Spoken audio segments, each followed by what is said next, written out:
Quem mostrava esse caminho longe, quem mostrava esse caminho longe, esse caminho passando bem. Bravo. César et Bora. One point. Alors le one point, c'est pour demain. Eh oui. Enfin, one point, un peu plus On si espère c'est possible. plus, oui. Vaut mieux. Bon, à table. Ah bah oui, alors quand on Je dit suis à là. table, Karine Tessandier apparaît pour un menu spécial Portugal à l'occasion du concours de l'Eurovision. Oui, monsieur. Hier, on a eu l'entrée. Oui, petite soupe. Ma foi, Délicieuse. oui, caldo verde. Alors, Alors, je j'ai- prononce très, très... Non, c'est pas ça. Si, c'était- Bah, dis-le, aide-moi. Caldo verde. C'était très C'est bien. mieux, ça. Petite soupe, pommes de terre, J'ai chou, fait ça hier chorizo. soir à la maison, C'est c'était vrai, magnifique. petit filet d'huile d'olive. Ça, c'est fait, c'était une belle entrée. Aujourd'hui, on passe au plat principal. Vous allez me dire Portugal, morue, poisson. C'est pour ça que j'ai fait de la viande, pour changer un petit peu, pour vous montrer qu'il y avait d'autres spécialités, telles que l'empadao. Alors, ça doit être très mal prononcé encore une fois. Néanmoins, c'est une spécialité qui ressemble à un hachis parmentier, avec de la viande de bœuf, de la viande de porc et surtout une purée maison. Vous voulez la recette? Ah oui, oui, Eh absolument. bien, c'est parti. Pour réaliser ce plat portugais, l'empadao, il vous faut de la viande de bœuf hachée, du porc haché. Vous aurez besoin de tomates, du fromage râpé, du vin, des œufs, oignons, de l'ail, du laurier, tout pour donner évidemment un bon goût. Et pour la purée, pommes de terre, du lait et un petit peu de margarine. Il y a pas mal de recettes qui utilisent de la margarine. Alors, on va commencer par la purée. Le plus simplement du monde, on va cuire les pommes de terre avec la peau dans une casserole d'eau salée. Ensuite, on va les éplucher et les écraser. Donc là, la purée maison, franchement, c'est pas compliqué à faire, ça prend peu de temps. On a 4 pommes de terre à faire cuire. Alors là, par contre, je vous avoue que c'est un brin chaud. Donc, c'est la patate chaude, c'est pas un mythe. D'où l'expression Oui, se exactement. refiler la patate refiler la chaude. patate chaude.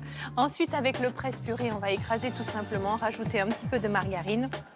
Rajouter également un demi-verre de lait chaud, puisque notre mélange est chaud.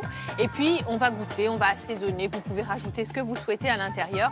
L'essentiel, c'est que cela vous plaise et que ce soit bon au goût. Maintenant que la purée est prête, nous allons passer à la préparation de la viande. Pour cela, on va éplucher l'oignon, le ciseler finement. Ensuite, on va s'occuper de l'ail. Dans cette recette, j'ai mis 2 gousses d'ail épluchées, dégermées, coupées là aussi en petits morceaux. On va également préparer les tomates. Donc là, on va la couper en deux de façon à pouvoir enlever le pédoncule et la couper également en petits dés. Et on va passer à la cuisson dans une poêle bien chaude avec de l'huile d'olive portugaise. Vous allez faire revenir l'oignon. Vous allez également ajouter l'ail ainsi que les tomates en petits dés. On va bien mélanger. Là, ça commence déjà à sentir bon dans votre cuisine.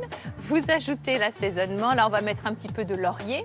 On peut rajouter du thym, on peut rajouter du persil, on peut rajouter ce que vous voulez, du sel, du poivre. Ça, c'est indispensable. Voilà, on mélange bien. Et ensuite, on va laisser compoter 5 petites minutes, le temps ensuite d'ajouter les viandes. Donc, on a choisi de mettre de la viande de bœuf haché et de mélanger également avec de la viande de porc haché. Vous pouvez faire cette même recette avec du poulet, pourquoi pas, et évidemment avec des poissons, avec du thon, avec de la morue. Là, je rajoute un petit peu de vin blanc et puis je vais laisser cuire tranquillement. Là, on a tout prêt. On a d'un côté la viande, de l'autre côté la purée. On va juste faire le montage dans un plat à gratin. Alors, j'ai mis la viande directement, la purée par-dessus. Vous pouvez mettre purée, viande, purée. Et sur le dessus, généralement, on trouve beaucoup de recettes où il y a un jaune d'œuf qui est étalé par-dessus pour faire briller un petit peu tout ça, pour faire une petite croûte dorée. Donc, j'ai mis le jaune d'œuf et puis comme cela ne suffisait pas, j'ai également ajouté du fromage râpé. Ah bah oui, oui. Le petit fromage râpé qu'on va mettre. Ça grille par-dessus. là. Exactement. C'est quand même le meilleur, ça, hein, le coup du fromage râpé. On veut tous avoir son petit morceau de grillé, comme on dit. Donc, tout y est cette fois-ci et on va pouvoir enfourner à 180-200 degrés à peu près. Tout est cuit, donc c'est vraiment histoire de faire fondre le fromage, que ça grillote un petit... Regardez, hein, ça bouge encore dans le plat. C'est bien croustillant sur le dessus. Vous laissez bien doré et ensuite vous mangez bien chaud. Je peux vous dire qu'à la fin du repas, il n'y a plus rien dans le plat. Non. Ça, c'est garanti. Bon, ça, c'était parfait. On a l'entrée, on a le plat principal et on se retrouve demain pour le dessert. Avec le dessert, il est là, au-dessus de nos têtes. Il s'agira d'un riz au lait portugais, arroz de leite. peu encore mal promo. Oh là, j'ai le regard noir de notre cadreur. Bon, bref, riz au lait à la portugaise, du riz rond, du riz pour le risotto qui est cuit comme ça dans le lait, parfumé avec de la cannelle, des zestes de citron. Un régal. Voilà, Voilà. c'est pour ça que vous serez là demain. Oui. Vous retrouverez Karine Tessandier et vous retrouverez même Philippe Collignon qui nous fait l'honneur d'être là le vendredi et le samedi.